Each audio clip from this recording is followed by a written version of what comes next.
name is Lizzie Sullivan, and about 7 years ago, I decided that there was a need for something on the estate where I live, which is Chenier Estate in Penzance in Cornwall.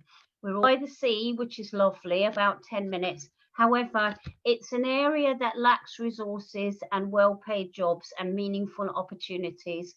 So there's a lot of wonderful families and people here who are very resilient, but who don't have the opportunity or the potential to earn any more than literally living on the breadline. A need for a more practical way of meeting with people where people could come together without having to worry about what their handwriting was like, whether they'd get grammar policed or what have you. So I decided that I would set something up through food, because food poverty has been an issue for a long time, and it's one thing not being able to cook, and it's another not having the money or a car to shop and buy all the produce. So I decided to set something up which was around cooking simple, healthy food on a budget as a way for people to meet, to have fun, and to cook great food. And that expanded naturally to gardening, which goes hand in hand. And then that people took an interest in repairing things.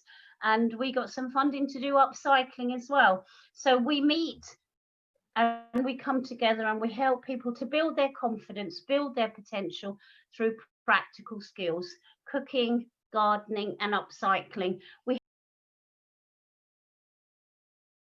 Before, we had a weekly repair cafe where people did cooking, gardening, and upcycling, and we were either contracted or funded to run a program of healthy eating workshops, which we did in-house, which was great. We worked here, and we also did cooking with experts and our volunteers for community events in a bid to become sustainable through selling food.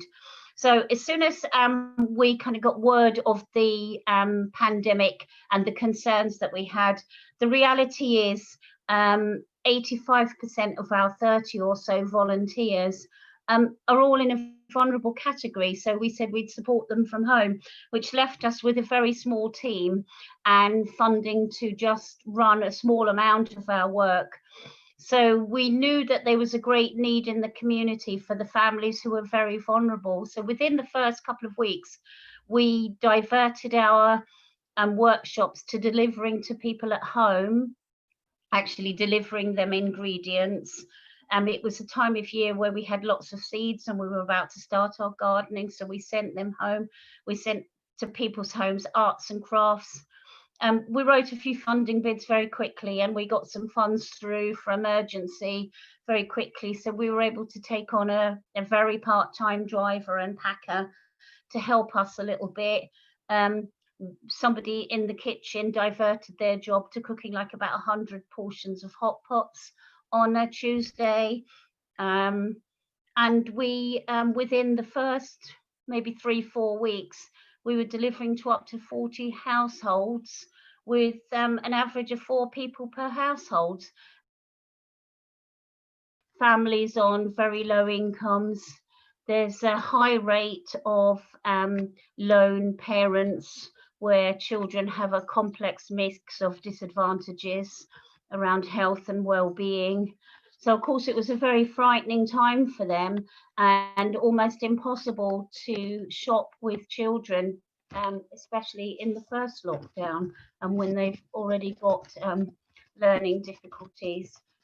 We're also aware of quite a few elderly people who have long-term health conditions that also made it all very frightening for them and difficult for them to get out.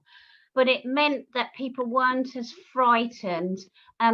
Some of the families that we know to have several children with quite chronic health conditions would have possibly gone to the stage of being so severely mentally unwell at trying to get out and get food, to be quite honest. So just being able to send them some cooked meals and some staples was enough for about 4 to 6 meals.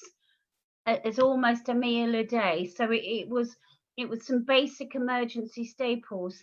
And we already knew the families who would be really struggling. And we were able to say, don't worry about whether you can get all your children out and up and walking down the street and meeting other people. Stay at home, we'll bring it to you. It really about connecting with people and making them feel valued. That's the most amazing thing, is where people felt safe to be able to contact us.